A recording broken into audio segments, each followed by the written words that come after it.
Avec Cyril, on vient de rencontrer quelqu'un qui s'appelle Augustin. Alors il n'a pas ce camion, c'est pas MAN, mais non, plutôt un autre genre de camion, 4 roues motrices.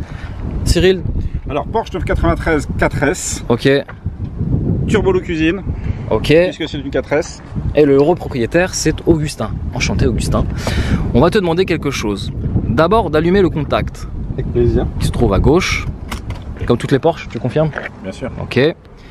Et on va te demander un démarrage. Voir un petit peu ce qu'elle a dans le ventre. Combien de chevaux? 305. 305 chevaux. Alors juste, je rappelle que d'origine, elle n'a entre guillemets que 285 chevaux et que celle-ci a été un peu améliorée grâce notamment à l'ajout d'une ligne d'échappement ici sur mesure SCART. SCART en inox alors? Oui, bien sûr. Augustin, c'est à toi. Donc là, c'est d'origine là déjà. Tu peux donner un petit coup d'accélération juste pour voir. Ce qui est déjà bien. Ce qui est déjà bien. Ce qui est satisfaisant. Je ne comprends pas pourquoi tu as voulu installer une ligne SCART. Je voulais la sentir vivre. D'accord, donc avec la ligne SCART, on va la sentir. Alors vraiment. Du coup, on appuie sur ce petit bouton ici. Petit bouton magique. En fait, ça libère des valves, des valves à clapper. Et il y a aussi les catalyseurs en inox. Wow, ce qui fait déjà, que la sonorité est magique. C'est magique. On va écouter tout ça. Belle mélodie déjà.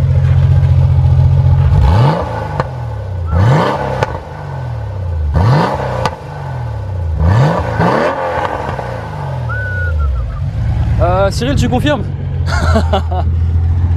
J'ai plus de tympan, merci Augustin. Ce qu'on va te demander, la deuxième défi, c'est de rester avec cet échappement libre. C'est un échappement libre? Quasiment. Ouais. Quasiment, avec clapet ouvert. De faire une petite accélération pour voir un petit peu, encore une fois, ce qu'elle a dans le ventre. Mais en tout cas, c'est déjà très satisfaisant. Juste pour information, ça coûte combien une ligne comme ça? Ça coûte dans les 5-6 000 euros. 5-6 000 euros. Ouais. En tout cas, super beau. Augustin, c'est à toi.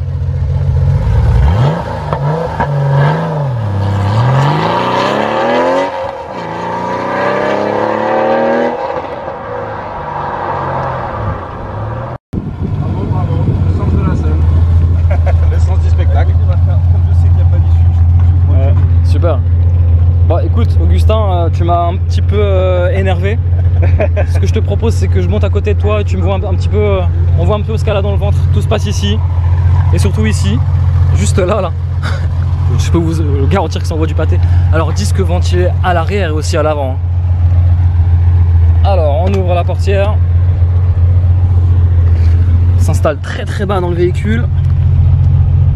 Baisse le zoom. On va mettre la ceinture. Sécurité. Voilà.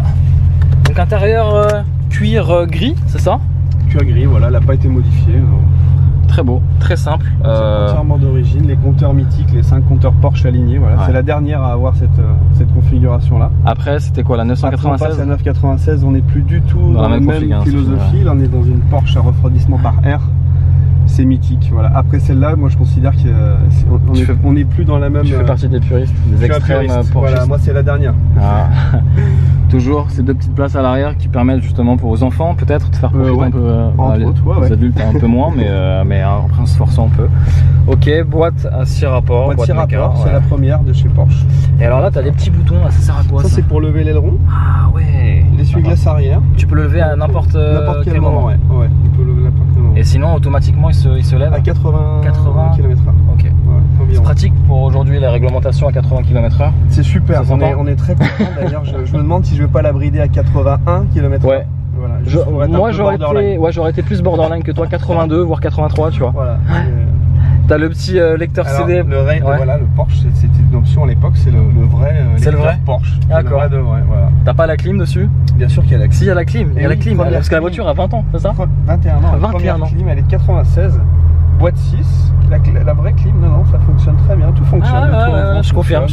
Ah oui, t'as le toit ouvrant qui permet de donner. Porsche, tout est t'as la montre aussi, voilà. Fonctionnement vachement beau. C'est très beau.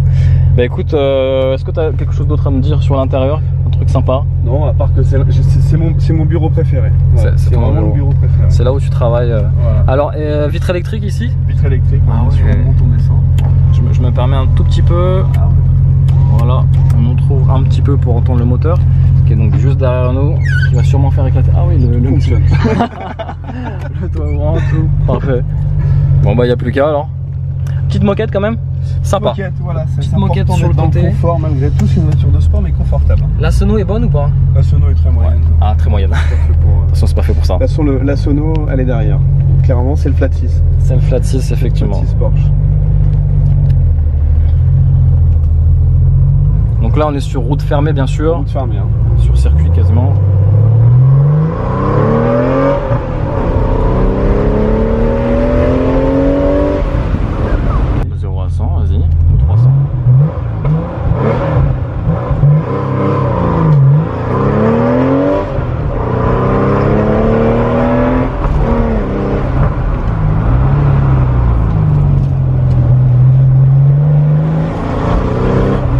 La tenue de route incroyable. J'en mets pas trop parce que comme il y a la Nissan, je peux te la mettre en glisse. Hein. Ah ouais fait. Tu l'as déjà fait? Ouais, bien sûr. Après la 4 roues c'est pas conseillé, une 2 roues. Ouais.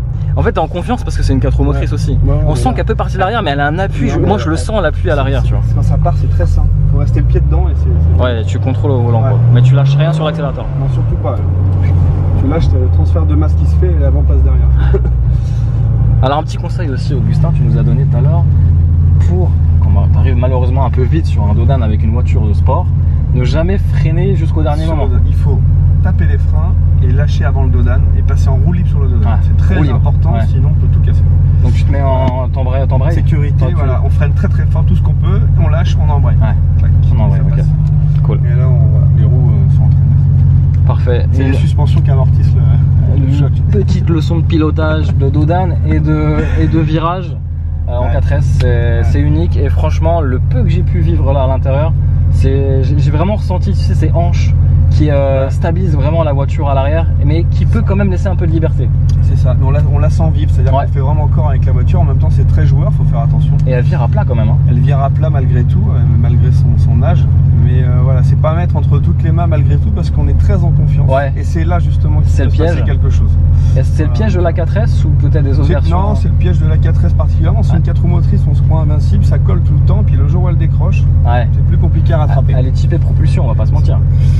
Un peu plus sur l'arrière, mais c'est une 4 roues motrices. C'est une 4 roues motrices. Ouais, c'est une 4 roues. C'est plus safe sur l'appui aussi. Hein. Malgré tout, c'est pas fait pour faire de la vitesse, c'est vraiment une voiture de balade. Ouais. Village de Beaumont en Auge. Très bel endroit, un des plus beaux villages du coin. Donc vraiment. Si vous êtes dans la région de Trouville, il faut aller à Beaumont. Voilà, ok. Beaumont, Honfleur, c'est les deux endroits sympas. Honfleur, c'est pas mal, je confirme, très beau. Très joli port de pêche. Et on y va tout de suite. C'est parti.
Alors, Augustin, tu nous présentes pas la Nissan GT-R, mais ta jolie Porsche 993 4S de quelle année? 96. 96. Les amis, il faut savoir, et on a besoin de vous pour savoir un petit peu, pour un budget de 105 000, 106 000 euros, est-ce que vous prenez la sublime Nissan GT-R de dernière génération, la supercar à prix accessible, entre guillemets, ou la magnifique Porsche d'Augustin qui vaut à peu près aujourd'hui sur le marché de l'occasion à peu près le même prix que cette GT-R. Quasiment. Qu'est-ce que vous préférez les amis? Dites-nous en commentaire si vous préférez la Porsche 993 ou la Nissan GT-R, à vous de juger en commentaire. Les performances, voilà, le 0 à 100 c'est abattu en 5 secondes 6 je crois. vitesse max quoi. Vitesse max, on le sait pas vraiment. 250 bridée. Ouais, 270. Je pense pas qu'elle soit bridée. Elle est pas bridée. Non, je ne pense pas. C'est pas celle-là en tout cas. C'est un très joli modèle. Donc quelle année? Voilà, les 96. 96. Elle est dans son jus. Elle est juste bien entretenue. Ouais. Mis à part les catalyseurs en inox et l'échappement SCART, il n'y a pas eu de modification. D'accord. Donc on touche pas à la structure de la voiture, on touche pas au boîtier électronique, il faut surtout pas. Ah, faut qu'elle reste dans son jus. Dans son jus. C'est bien aussi pour la cote. Là, voilà, c'est sûr. Tu l'as acheté chez Normandie Luxury Car, c'est quoi? C'est un revendeur c'est un revendeur de voitures d'exception. Dans la région? À Caen. À Caen, d'accord. Il référence que des belles voitures. Que des voitures avec l'historique limpide. D'accord. Ok. Au niveau de l'entretien, en assurance, ça doit coûter cher quand même, non? Ça coûte pas cher. Non, vraiment? Non, parce qu'elle est assurée, comme elle roule très peu, ouais. Elle est assurée pour moins de 7000 km par an. En l'occurrence, celle-là, on fait 1500. Ah oui, donc tu roules très peu avec. Ouais. Donc c'est vraiment raisonnable. D'accord. On est à moins de 100 € par mois. Moins de 100 € par mois? 100 € par mois. D'accord. Ouais, ouais. Ok. Cyril? Oui. Cyril, tu vas nous parler de la partie histoire de cette 993. Alors, je vais faire court parce que je sais court. que ça peut être un peu saoulant. Et on va faire le tour du propriétaire en même temps. Ouais. Tu as beaucoup de choses à nous dire quand même dessus. J'ai 2-3 choses. En fait, ici, on est sur un modèle 911, mais qu'on appelle 993 pour le situer un petit peu dans l'échelle du temps. D'accord. Et ce modèle 993 ici a une particularité, c'est que c'est un modèle 4S. Donc c'est un modèle en fait qui a été construit avec, je dirais, quelques similarités avec le modèle turbo. On va commencer ici par les jantes. Vous avez ici les jantes de la 993 turbo. Derrière, vous avez... Alors ils ont mis le sigle 4S quand même dessus. Oui, tout à fait. Ouais. Vous avez disque étrier de frein de la turbo. D'accord. Ce qu'on voit le plus, ce sont ici les ailes élargies de la turbo. Ouais, c'est vrai qu'elles sont vachement larges. Hein. C'est ce qui fait son charme. Hein. Bien sûr. Elle est vraiment... elle a des hanches, on va dire. C'est comme une femme. Et puis, pour les amoureux du détail, sur une 4S comme sur une 2S, vous avez ici, sur l'aileron, vous voyez la grille d'aération là, eh bien, il n'y a que sur les modèles 4S et 2S qu'elle est coupée en deux pour faire une référence et un hommage à la Porsche 356. Alors ça, voilà tu ce que je peux dire en historique. Merci Cyril, c'était déjà très intéressant. La consommation, je sais pas vraiment, mais on doit être autour des 11 litres. 11 litres, c'est raisonnable. Comme la Nissan GTR. Comme la GTR, c'est comparable. C'est très raisonnable. Ouais, c'est raisonnable. Après, c'est sûr que dès que tu as le pied lourd, forcément, après on monte dans des consommations. Voilà. Les 20, pareil. Écoute, on va faire peut-être un tour de l'intérieur. C'est un modèle où il y a un cuir gris. Je sais pas s'il est spécifique à l'époque, j'en sais rien. Ouais, c'est un cuir catalogue Porsche. Hein, catalogue Porsche, en tout cas avec une moquette grise, donc de très bon goût. On a fait déjà le tour tout à l'heure de l'intérieur. Au niveau de l'intérieur, je peux me permettre une petite remarque? Vas-y. On est par ici, au niveau du tableau de bord. Une spécificité sur toutes les 911, vous avez ici la clé de contact qui est à gauche. Pourquoi elle est à gauche? Eh bien parce que ça, c'est quelque chose qui vient, c'est peut-être une légende, mais qui vient de la course. Puisque en fait, pour sauter dans la voiture et la démarrer, on a la clé à gauche, c'est plus pratique. Et il n'y a que Porsche qui fait ça ou les autres constructeurs? Non, d'autres marques l'ont fait. Alors, paraît-il que ce sera un héritage de la course, mais chez Porsche on aime bien les légendes et les belles histoires, donc on dira que c'est un héritage des Porsche de course. J'ai une petite question, le frein à main, moi j'ai connu des Porsche avec le frein à main à gauche. Non? Ça vous parle pas? Ça me parle pas. Moi j'ai déjà vu sur la 944, le frein à main il était à gauche. Ouais, mais là... Petite particularité, les roues à l'avant sont en 225 40 18 et elles sont plus larges à l'arrière. 235 30 18. Voilà. Petite particularité encore une fois de cette Porsche. Et alors Cyril nous disait tout à l'heure, c'est quoi? C'est un pare-pierre. Pare-pierre. Et il est très bien intégré, on le voit même pas d'ailleurs. Et pourtant la voiture a 20 ans. Il est intégré ici jusqu'ici. Donc les designers ont pensé à l'intégrer. Et du coup ça a un effet de protection contre la carrosserie, c'est ça? C'est dû principalement aux ailes de turbo, parce que si on regarde, elles sont élargies. Ici, on a les ailes avant qui sont pas larges, les ailes arrière larges. Donc forcément les projections de gravillon vont aller dans ce sens-là. Exactement. Ça je savais pas ça. Moi je l'ai appris encore il y a quelques semaines de ça. Et sur certaines voitures c'est mal intégré. Et sur celle-ci c'est super bien intégré. La clé est très belle. Et de couleur de la carrosserie? Exactement. Ah génial, superbe. Très beau détail. Flat 6 tu me dis? Le moteur c'est un flat 6, refroidi par air. Alors il faut savoir que c'était le dernier, c'est ça? Sur la 993, c'est le dernier modèle de 911 à avoir ici le refroidissement par air. Vous voyez donc là, c'est une turbine, la turbine qui est entraînée bien sûr par le moteur pour le refroidissement. À partir de la version suivante, la 996, ça sera un refroidissement liquide. D'accord. Alors celui-ci développe à la base 285 chevaux et avec l'ajout de la ligne spécifique, il y a un gain de 20 chevaux. D'accord. 20 chevaux sur la ligne. Et les catalyseurs, les deux. Et les catalyseurs, d'accord. Petit détail, Porsche écrit dans le feu arrière. C'est marrant, c'est beau. Il s'allume ou pas? Non. Non, c'est juste pour le style. Ok. Bien sûr. La taille du coffre, il y a un truc qu'on peut dire qui est intéressant. Ah, c'est le bordel. Hein. Ah là, c'est le gros bordel. Moi, je filme, j'aime bien regarder dans son jus la voiture. Elle est vraiment dans son jus. Non, par contre, il y a une chose à dire, c'est que quand on est sur une 4S, on perd ici les 2 tiers du coffre, puisque c'est une 4S en fait. Donc, t'as les roues. Donc forcément, tu as le passage du différentiel avant et la transmission avant qui prend de la place dans le coffre. Prend de la place ici. Et donc, du coup, tu peux quand même partir en week-end en amoureux avec ça. Alors, ouais, tu peux partir, ouais. Tu mets un sac. En amoureux. Et avec les enfants, c'est possible ou pas? Avec les enfants, pas en week-end. Pas en week-end? Quoique si, je suis capable de tout. Je m'arrête, c'est ça. Oui, parce que t'as quand même deux places à l'arrière. Bon, pour les enfants, ça passe quand même. Ah ouais, il est propre. Ouais, il est propre. T'as une mousse. Alors c'est d'origine la mousse, la moquette? Même la moquette? Ah ouais, sympa. Sympa. Super. Puis là on a installé un petit coup de circuit. Voilà, fabrication. Fabrication locale. Voilà. Fabrication maison. Est-ce que vous voulez qu'on teste le volume du coffre? Cyril, tu veux rentrer dans? Non, parce que là je respecte trop. Là, si tu veux.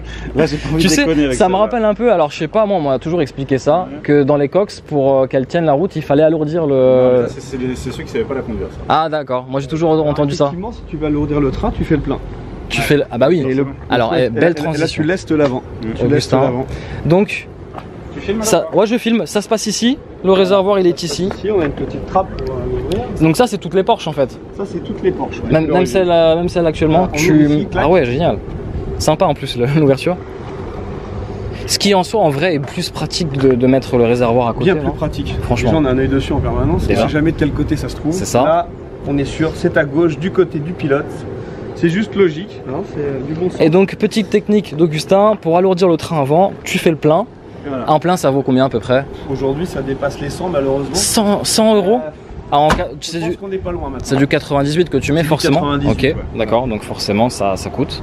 Le coffre est à l'avant bien sûr. Oui. Alors ici on est sur une 4S, donc forcément on a ici le bloc qui prend un peu de place dans le coffre. Il y a juste une chose à savoir qui est marrante, sur toutes les 911, à l'origine dans le cahier des charges en 63, quand elle a été imaginée, 911, il était écrit dans le cahier des charges que dans le coffre avant devait rentrer un club de golf avec les différents... Ah, un sac de golf, pardon, avec les différents clubs. Tu penses que ça rentre là? Là maintenant ça ne rentrera pas à cause de ça. Ouais. Mais sur une 2S ou sur une 993 classique, en diagonale ça rentre. Ça rentre en diagonale, c'est dans le cahier des charges. C'est dans le cahier des charges. Bon, amis golfeurs, vous pouvez la prendre sans problème. Voilà, les amis, ça se termine. On est sous un Porsche, c'était l'idée de Cyril, d'Augustin. Porsche, vous avez compris le rapport. Voilà, bah, ça se termine, hein, le tour du propriétaire. Merci Augustin de nous avoir ouvert les portes de ta jolie Porsche. C'était très sympa et surtout envoûtant avec cette sonorité retravaillée avec la ligne d'échappement. Encore merci. Et puis bah, peut-être on se retrouvera une prochaine pour d'autres nouvelles voitures. Avec ou pas. plaisir. Ouais. Et okay. Moi j'ai une petite question pour vous. La dernière Porsche qui a été créée, c'est laquelle? C'est la 993, c'est la 964 ou alors ce sont les Porsche modernes? Dites-nous en commentaire ce que vous préférez comme Porsche aujourd'hui. Merci à tous, n'oubliez pas de liker, de commenter. Plus tard les abonnés.